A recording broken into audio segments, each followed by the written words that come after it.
नमस्कार छात्राओं, 9वीं कक्षा हिंदी आज हम शुरू करने जा रहे हैं। उसमें जो छठा पाठ जो है इत्यादि की आत्मकहानी, वो आपके सेल्फ स्टडी के लिए है। आपको ये पढ़ना है और समझना है। इसके प्रश्न उत्तर मैं कल आपको व्हाट्सएप ग्रुप पे भेज दूंगा। आज हम शुरू करने जा रहे हैं 7वां पाठ, छोटा जादूगर। ये पाठ लिखा है जयशंकर प्रसाद जी ने। चलो देखते हैं। कॉर्निवाल का एक मैदान में बिजली जगमगा रही थी। हंसी और विनोद का कलनाद गूंज रहा था। मैं खड़ा था उस छोटे फुआरे के पास जहां एक लड़का चुपचाप देख रहा था। उसके गले में फटे कुर्ते के ऊपर से एक मोटी सी सूत की रस्सी पड़ी थी और जेब में कुछ ताश के पत्ते, ताश यानी पत्ते। उसके मुंह पर गंभीर विषाद के साथ धैर्य की रेखा थी। विषाद यानी उसके मुंह पे गंभीर स्वभाव था, वो कुछ सोच रहा था। मैं उसकी ओर न जाने क्यों आकर्षित हुआ, मैं उसकी ओर अट्रैक्ट हुआ गया। उसके अभाव में भी संपूर्णता थी। मैंने पूछा, क्यों जी, तुमने इसमें क्या देखा? मैंने पूछा, क्यों जी, तुमने इस भले इस आदमी में आपने क्या देखा है? मैंने सब देखा है। यहाँ चूड़ी फेंकते हैं, खिलौने पर निशाना लगाते हैं, तीर से नंबर छेदते हैं। मुझे तो खिलौने पर निशाना लगाना अच्छा मालूम हुआ। जादूगर तो बिल्कुल निकम्मा है, उसको कुछ आता नहीं है। उससे अच्छा तो ताश का खेल मैं ही दिखा सकता हूँ। टिकट लगता है। उसके ज़्यादा जादूगर से अच्छा मैं ताश का खेल दिखाता। मैंने कहा, तो चलो मैं वहाँ पर तुमको ले चलूँ। मैंने मन ही मन कहा, भाई आज के तुम ही मित्र रहे। उसने कहा, वहाँ जाकर क्या कीजिएगा? चलिए निशाना लगाया जाए। अभी चलो निशाना लगाओ। मैंने उससे सहमत होकर कहा, तो फिर चलो पहले शरबत पी लिया जाए। पहले हम शरबत पीते हैं और फिर जाते हैं। उसने स्वीकार सूचक सिर हिला दिया। ठीक है बोला। मनुष्यों की भीड़ से जाड़े की संध्या भी वहाँ गर्म हो रही थी। जाड़े यानी ठंड थी। ठंड की शाम, संध्या यानी शाम। हम दोनों शरबत पीकर निशाना लगाने चले। रास्ते में ही उसने पूछा, तुम्हारे और कौन है? माँ और बाबूजी। उन्होंने तुमको यहाँ आने के लिए मना नहीं किया? बाबूजी जेल में है। क्यों? देश के लिए, वो गर्व से बोला। और तुम्हारी माँ? वह बीमार है। और तुम तमाशा देख रहे हो? आगे देखिए। उसके मुंह पर तिरस्कार की हंसी फूट पड़ी। उसने कहा, तमाशा देखने नहीं, दिखाने निकला हूँ। कुछ पैसे ले जाऊंगा तो माँ को पथ्य दूंगा, माँ को दवाई दूंगा। मुझे शरबत न पिलाकर अपने मेरा खेल देखकर मुझे कुछ दे दिया होता तो मुझे अधिक प्रसन्नता होती। मैं आश्चर्य में उस 13-14 वर्ष के लड़के को देखने लगा। हाँ, मैं सच कहता हूँ बाबूजी, माँ जी बीमार है, इसलिए मैं नहीं गया। कहा? जेल में। जब कुछ लोग खेल तमाशा देखते ही है तो मैं क्यों न दिखाकर माँ की दवा करूँ और अपना पेट भरूँ। देखिए, बाकी के लोग कुछ ना कुछ करते तो मैं क्यों न तमाशा दिखाऊँ और अपना पेट भरूँ, माँ को दवाई दूँ। मैंने दीर्घ श्वास लिया। चारों ओर बिजली की लट्टू नाच रहे थे। मन व्यग्र हो उठा। मैंने उससे कहा, अच्छा चलो निशाना लगाया जाए। हम दोनों उस जगह पर पहुंचे जहां खिलौने को गेंद से गिराया जाता था। मैंने 12 टिकट खरीदकर उससे लड़के को दे दिए। मैंने 12 टिकट खरीदे और उस लड़के को दे दिए। वह निकला पक्का निशानेबाज। उसकी कोई गेंद खाली नहीं गई। देखने वाले दंग रह गए। उसने 12 खिलौनों को बटोर लिया, लेकिन उठाता कैसे? कुछ मेरे रुमाल पे बंधे, कुछ जेब में रख लिए गए। अभी लड़के ने कहा, बाबूजी आपको तमाशा दिखाऊंगा, बाहर आइए, मैं चलता हूँ। वह 9-2-11 हो गए। 9-2-11 पसार होना। मैंने मन ही मन कहा, इतनी जल्दी आंख बदल गई। मैं घूमकर पान की दुकान पर आ गया। पान खाकर बड़ी देर तक इधर उधर टहलता देखता रहा। झूले के पास लोगों का ऊपर नीचे आना देखने लगा। अकस्मात किसी ने ऊपर के हिंडोले से पुकारा, बाबूजी। मैंने पूछा, कौन? मैं हूँ छोटा जादूगर। हिंडोले यानी जो गोल होता है ना, हाँ, जो गोल गोल फिरता है, फेयर में होता है ना, मेले में। हाँ। जायंट फील होता है उसे बोलते हैं इंडोला। मैं हूँ छोटा जादूगर, वो बोला। कोलकाता, अभी दूसरी कहानी है इधर। कोलकाता के सुरमय बॉटेनिकल उद्यान में, बॉटेनिकल यानी सब उधर प्लांट्स होते हैं, उस उद्यान में लाल कमलिनी से भरी हुई एक छोटी सी मनोहर झील के किनारे घने वृक्षों की छाया में मैं अपनी मंडली के साथ बैठा हुआ था और जलपान कर रहा था। बातें हो रही थी, इतने में वही छोटा जादूगर दिखाई पड़ा। हाथ में चारखाने की खादी का झोला यानी बैग सा कुछ था, साफ जांघिया और आधी बाहों का कुर्ता, जांघिया यानी पैंट, और बाहों हाफ शर्ट का कुर्ता था। सिर पर मेरा रुमाल सूत की रस्सी में बंधा हुआ था, सिर पर रुमाल बंधा हुआ था सूत की रस्सी में। मस्तानी चाल से वह चलता चलता झूमता हुआ आकर कहने लगा, बाबूजी नमस्ते, आज कहिए तो खेल दिखाऊं? नहीं जी, अभी हम लोग जलपान कर रहे हैं, फिर इसके बाद क्या गाना बजाना होगा बाबूजी? वो क्या बोला, नहीं अभी हम जलपान कर रहे हैं। फिर वो क्या बोला, इसके बाद क्या गाना बजाना होगा? नहीं जी, तुमको। क्रोध से मैं कुछ और कहने जा रहा था, श्रीमती ने कहा। तभी वो क्रोध से एंग्री हो गया था और कुछ कहने जा रहा था, तभी उसके श्रीमती ने कहा, दिखाओ जी, तुम तो अच्छे आए, भला कुछ मन तो बहले, भला हमारा मन तो बहले, दिखाओ चलो। मैं चुप हो गया क्योंकि श्रीमती की वाणी में वह माँ की सी मिठास थी, माँ जैसी उसके वाणी में मधुरता थी, मिठास थी, जिसके सामने किसी भी लड़के को रोका नहीं जा सकता। उसने खेल आरंभ शुरू किया।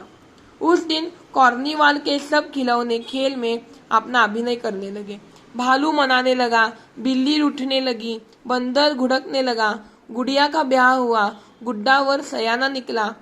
लड़के की वाचलता से अभिनय हो रहे थे। लड़का इतना अच्छी तरह से बोलता था कि क्या उसको सबको लगता था कि क्या वही रियल में हो रहा है। सब हंसते हंसते लोटपोट हो गए, सब हंसते हंसते बहुत हंसे, सब बहुत हंसने लगे, सबका बहुत मनोरंजन हुआ। मैं सोच रहा था, बालक को आवश्यकता ने कितनी शीघ्र चतुर बना दिया। इस बालक को इस स्थिति ने, उसके जो सिचुएशन है, उस सिचुएशन ने उसको कितना जल्दी चतुर बना लिया, बड़ा बना दिया। यही तो संसार है। ताश के सब पत्ते लाल हो गए, फिर सब काले हो गए। गले की सूत की डोरी टुकड़े टुकड़े होकर जुट गई, टुकड़े टुकड़े होकर फिर से उसने वो जोड़ दी। लट्टू अपने से नाच रहे थे। मैंने कहा, अब हो चुका, अपना खेल बटोर लो, हम लोग भी अब जाएंगे। श्रीमती धीरे धीरे से 1 रुपया दे दिया। श्रीमती ने क्या किया, 1 रुपया उसको दे दिया। वह उछल उठा। मैंने कहा, लड़के, छोटा जादूगर कहिए, यही मेरा नाम है। मैंने कहा लड़के, लेकिन वो क्या बोला, छोटा जादूगर कहिए, यही मेरा नाम है। इसी से मेरी जीविका है, इसी से मैं मेरे पेट भरता हूँ। मैं कुछ बोलना ही चाहता था कि श्रीमती ने कहा, अच्छा तुम इस रुपए से क्या करोगे? पहले भर पेट पकोड़ा खाऊंगा, भजिया खाऊंगा, फिर एक सूती कंबल लूंगा। मेरा क्रोध अब लौट आया। अभी मैं फिर से एंग्री हो गया। मैं अपने पर बहुत क्रुद्ध होकर सोचने लगा, ओह मैं कितना स्वार्थी हूँ। उसके 1 रुपए पाने पर मैं ईर्ष्या करने लगा था। वह नमस्कार करके चला गया। हम लोग लता कुंज देखने के लिए चले। हम किधर चले? लता कुंज। उस छोटे से बनावटी जंगल में संध्या साय साय करने लगी थी। शाम का आवाज था वो, साय साय। अस्ताचलगामी सूर्य की अंतिम किरण वृक्षों की पत्तियों से विदाई ले रही थी। अस्ताचलगामी म्हणजे अस्त, सूर्य आता अस्ताला आला होता, म्हणजे आता सूर्य मावळत होता। एक शांत वातावरण था। हम लोग धीरे धीरे मोटर से हावड़ा की ओर जा रहे थे। रह कर छोटा जादूगर स्मरण होता था। सचमुच वह झोपड़ी के पास कंबल कंधे पर डाले खड़ा था। झोपड़ी के पास कंबल डाले वो खड़ा था, सचमुच। मैंने मोटर रोककर उससे पूछा, तुम यहाँ कहाँ? मेरी माँ यही है ना? अब उसे अस्पताल वालों ने निकाल दिया है। मैं उतर गया। उस झोपड़ी में देखा तो एक स्त्री चिथड़ों में लदी हुई काँप रही थी। कुछ टूटे फूटे कपड़े, हाँ, फाटलेल्या कपड्यांमध्ये काय करत होती ती? कापत होती। छोटे जादूगर ने कंबल ऊपर से डालकर उसके शरीर से चिमटते हुए कहा, माँ मेरी आंखों में आंसू निकल पड़े। उसने उसकी माँ पर कंबल रखा और बोला, माँ। फिर वो उस लेखक के वो जो आदमी है, उस आदमी के आंख में आंसू निकल आए। बड़े दिन की छुट्टी बीत चली थी। मुझे अपने ऑफिस के में समय से पहुंचना था। कोलकाता में मन ऊब गया था। अभी कोलकाता से मन मेरा हट गया था। मुझे बहुत आलस आया था, कंटाळा आलेला। फिर भी चलते चलते एक बार उस उद्यान को देखने की इच्छा हुई। मैं उस उद्यान की तरफ गई। साथ ही साथ जादूगर भी दिखाई पड़ जाता। मैं उस दिन अकेले ही चल पड़ा। जल्द लौट आना था। 10 बज चुके थे। मैंने देखा कि उस निर्मल धूप में सड़क के किनारे एक कपड़े पर छोटे जादूगर का रंगमंच सजा था। मोटर रोककर उतर पड़ा।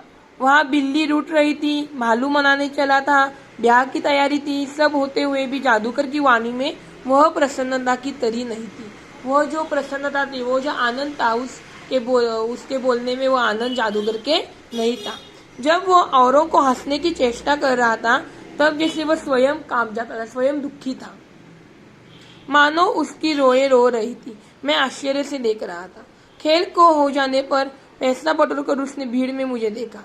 वह जैसे क्षण भर के लिए स्फूर्तिमान, उसके अंदर स्फूर्ति आ गई। मैंने उसकी पीठ थपथपाए हुए पूछा, आज तुम्हारा खेल जमा क्यों नहीं जमा हर वक्त की तरह? माँ ने कहा, आज तुरंत चले आना, मेरी घड़ी समीप है। अभी मेरे पास ज्यादा दिन नहीं है। अविचल भाव से उसने कहा, तब भी तुम खेल दिखाने चले आए? मैंने कुछ क्रोध से कहा, मनुष्य के सुख दुख का माप अपना ही साधन तो है, उसी के अनुपात से वो तुलना करता है। उसके मुंह पर वह परिचित तिरस्कार की रेखा फूट पड़ी। उसने कहा, क्यों ना आता? और कुछ अधिक कहने में जैसे वह अपमान का अनुभव कर रहा था। क्यों ना आता मैं, ऐसे वो बोला। क्षण क्षण में मुझे अपनी भूल मालूम हो गई। उसके झोले को गाड़ी में फेंक कर उसे भी बैठाते हुए मैंने कहा, जल्दी चलो। मोटर वाला मेरे बताए हुए पथ पर चल पड़ा।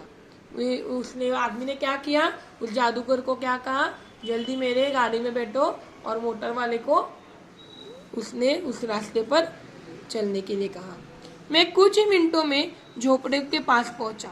जादूगर दौड़कर झोपड़े में माँ माँ पुकारते हुए अंदर घुसा। मैं भी पीछे था, किंतु स्त्री की मुंह से बे निकल कर रह गया। बेटा नहीं, सिर्फ बे निकल कर वो रह गया। वो इधर मर गई। उसके दुर्बल हाथ उठ कर गिरे। जादूगर उसे लिपट रो रहा था। मैं स्तब्ध था, मैं कुछ नहीं बोल पाया। उस उज्जवल धूप में समग्र संसार जैसे जादू सा मेरे चारों ओर नृत्य करने लगा। जादू का वो जो नृत्य मेरे चारों ओर नृत्य करने लगा, और मैं स्तब्ध रहा। विषाद यानी दुख, हिंडोला यानी झूला, जलपान नाश्ता, घुड़कना डांटना, वाचालता अधिक बोलना, जीविका रोजी रोटी, ईर्षा द्वेष या जलन, चिथड़ा फटा पुराना कपड़ा, चेष्टा